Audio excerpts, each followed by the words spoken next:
Hi class, we've been working on our apple tree, and if we play our game, we can see our apple tree moving around and dropping apples.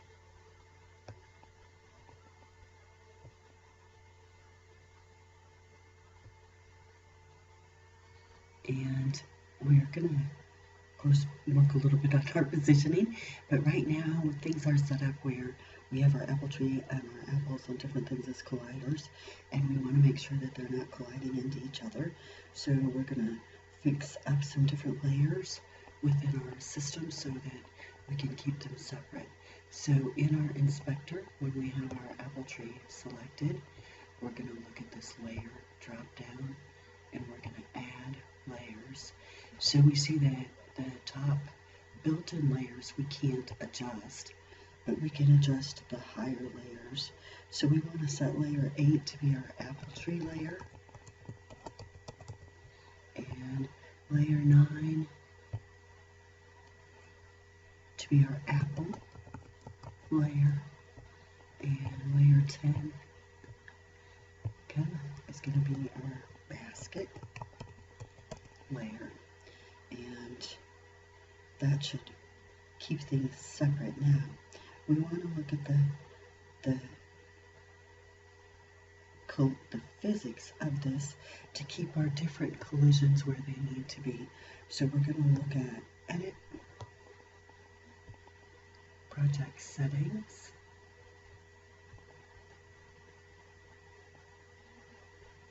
Physics.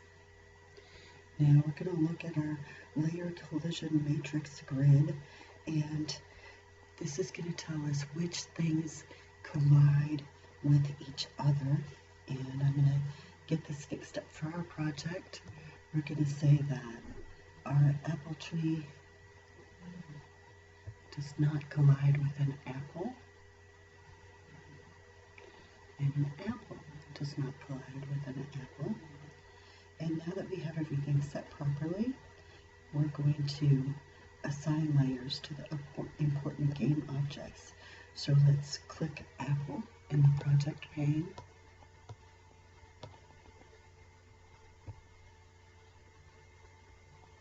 And then at the top of the inspector, we're going to select the apple layer from our layer pop-up menu.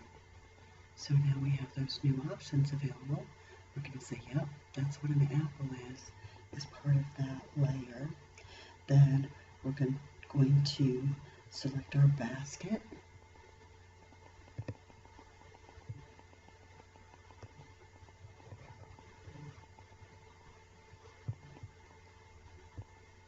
And we're going to set it to our basket layer.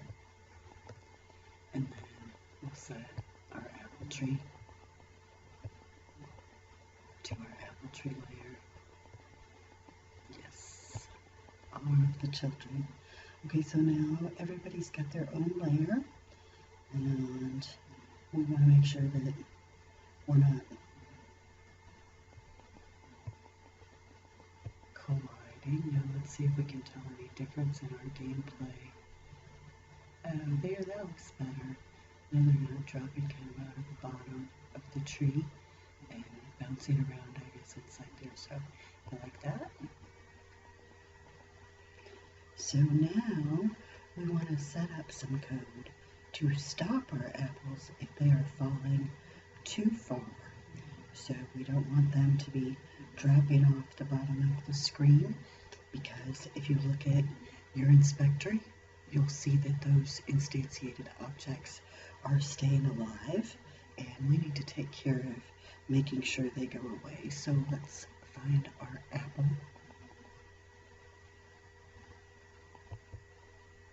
C# code, and we'll look at this in Visual Studio, and we want to create a class field, and it's going to be a float.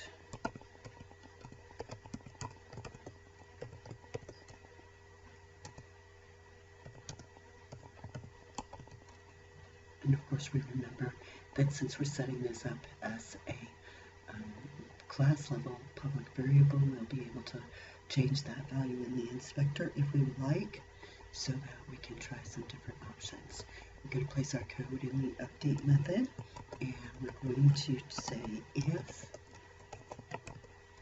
our transform object's position at the y-axis is less than the bottom of our screen that we just declared, then we probably want to destroy that object.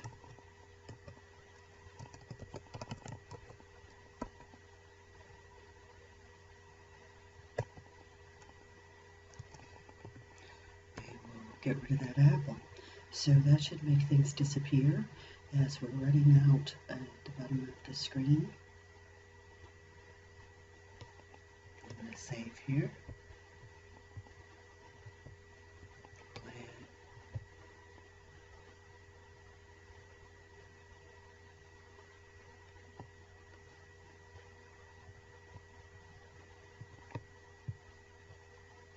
And some are getting stuck there on their basket. How cute. Catching some without knowing it. Now if you can zoom out, you'll see that change.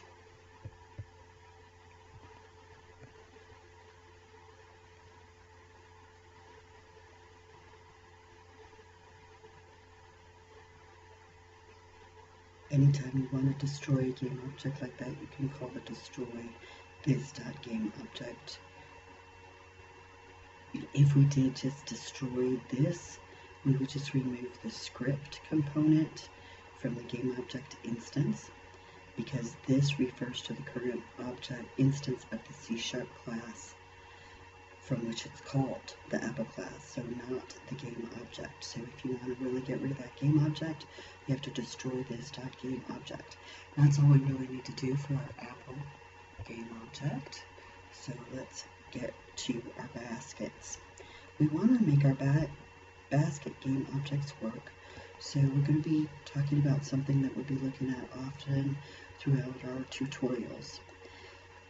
While object-oriented thinking wants us to create an independent class for each game object, just like we've done with apple trees and apples, sometimes it's useful to have a script that runs the game as a whole. So from the menu bar, we could do this. Let's try it. We're going to choose Assets, Create C# Script, and we're going to name this Apple Picker.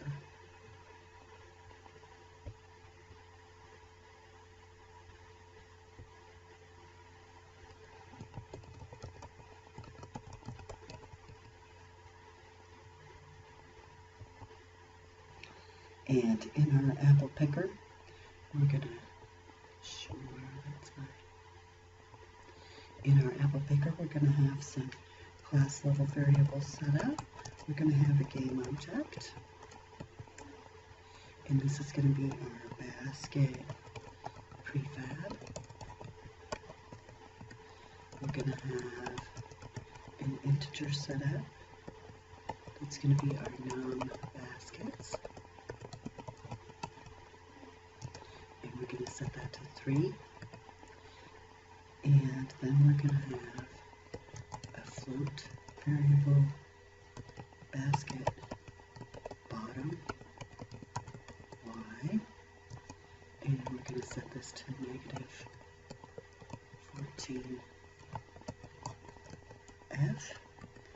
and then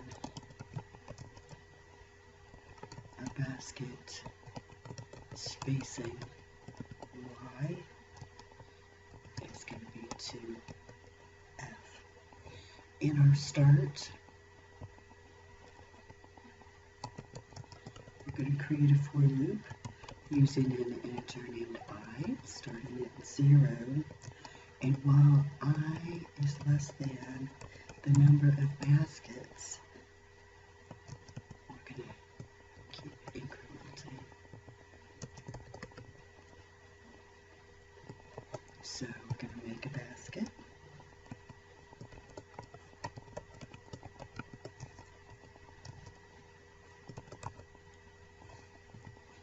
This time, when we use our instantiate, notice we're naming this game object.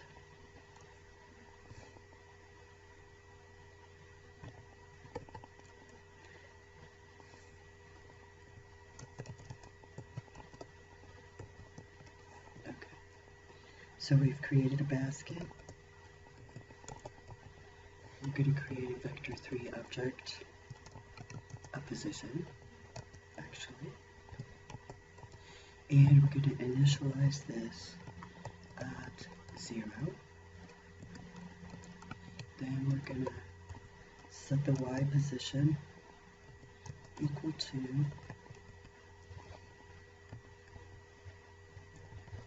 our basket bottom y position plus our basket spacing interval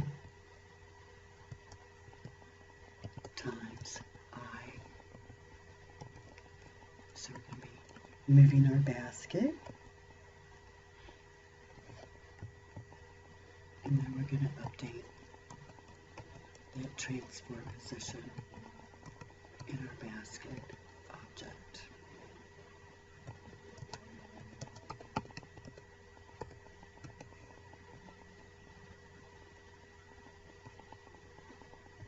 Now, I'm going to save this code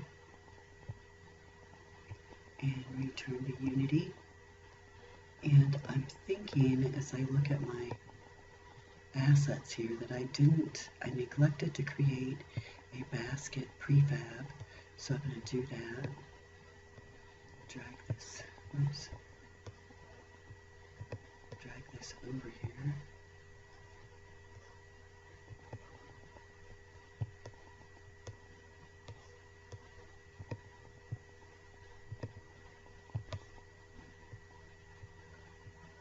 Just a basket.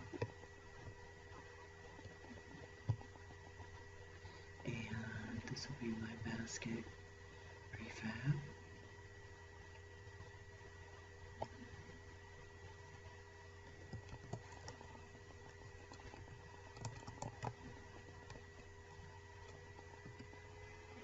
And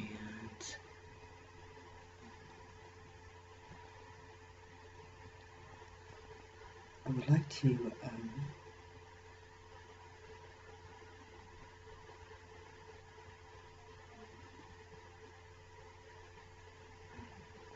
attach the apple picker script to our main camera.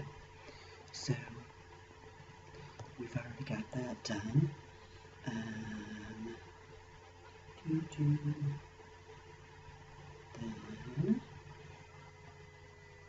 we want to open our apple picker script.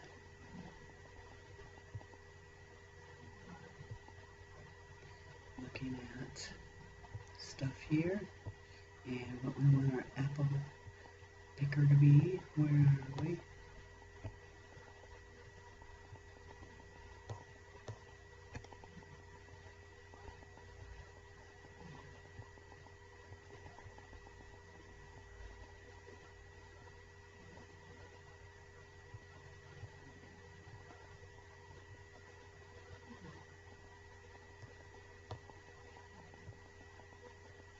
Now, in my apple picker script, I want to go ahead and make sure that I have my basket prefab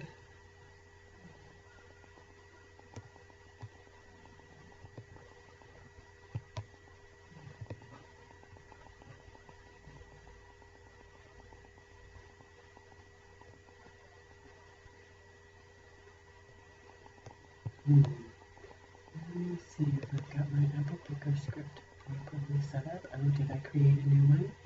I did, so let's see what I've done. I've got an apple picker 1, and I'm going to copy this code because I didn't realize I was doing this. So this is going to be my start in those variables that I created. And then I'll go to my apple picker that was already set up.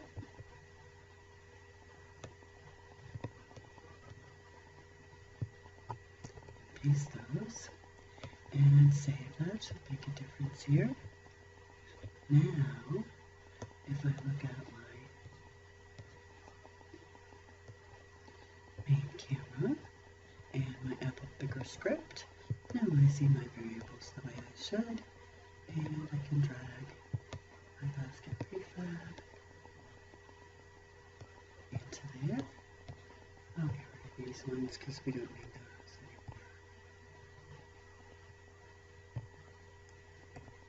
those. Now let's try running.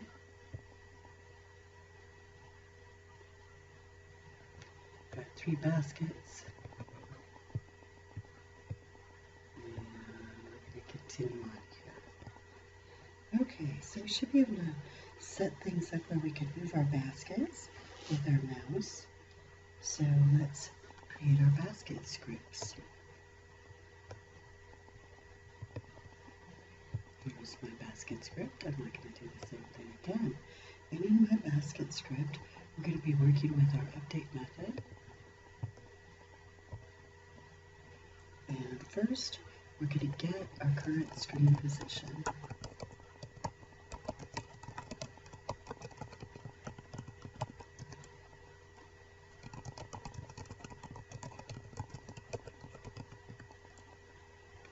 So this is somebody who's clicked the mouse, and we're going to see where they were at when they did that. We're going to use the input class and ask for mouse position. Then we're going to get the camera's position.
So we're going to use screen to world point.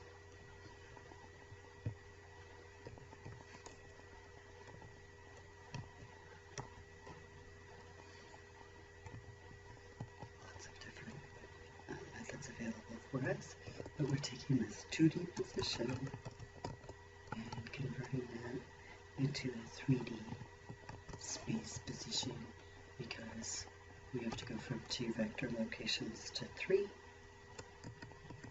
Then we're going to move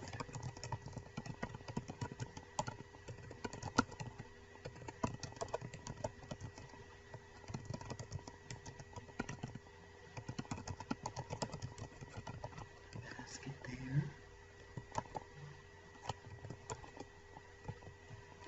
Vector 3 position.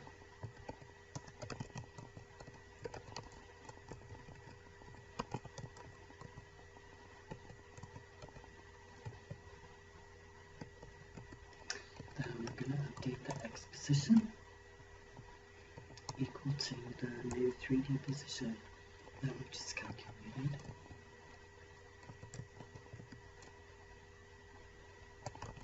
And move our object to that position.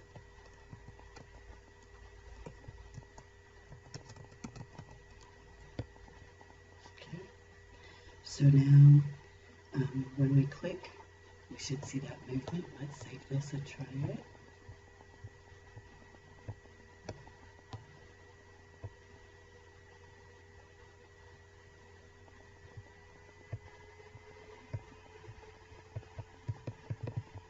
I got nothing. Ooh.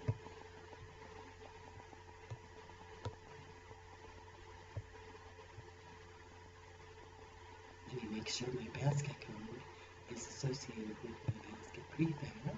See if I got anything now. Yeah, there we go. That's a little better. I have 3 baskets moving around. And we're going to catch some apples. Woohoo! Okay, let's see what else we can do there. So, our baskets are moving with our mouse.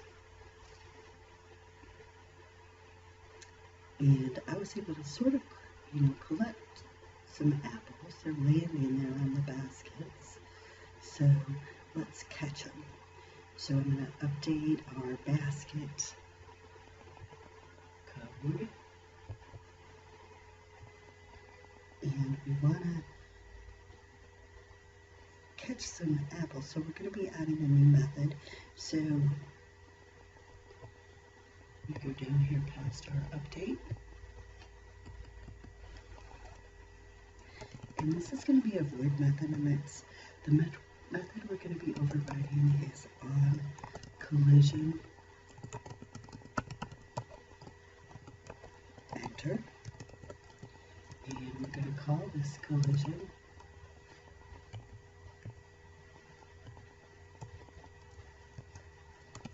call COLL. And whenever we have a collision, we want to first figure out what we hit.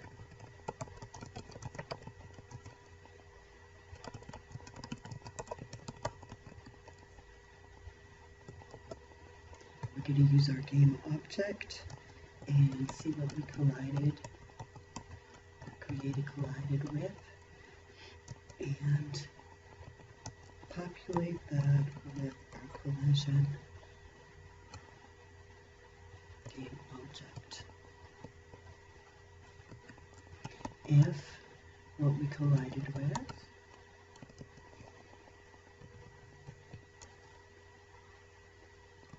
tag is equal to our apple tag. Remember how we said that? Where we were saying that our apple was going to be tagged. So now we can use that to say, if that's the kind of object that we collided with, then let's destroy it.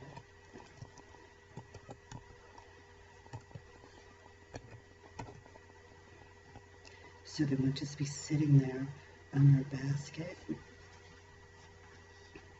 Let's save that and see how we're doing.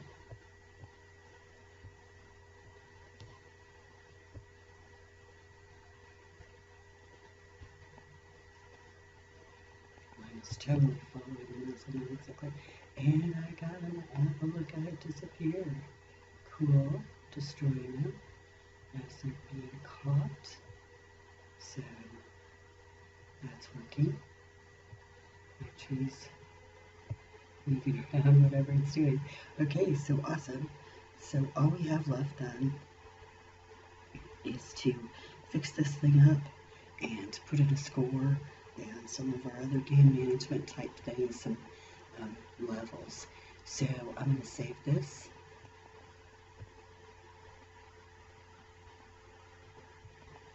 And we'll be right back and we can finish up our game. It's looking great. So thanks a lot.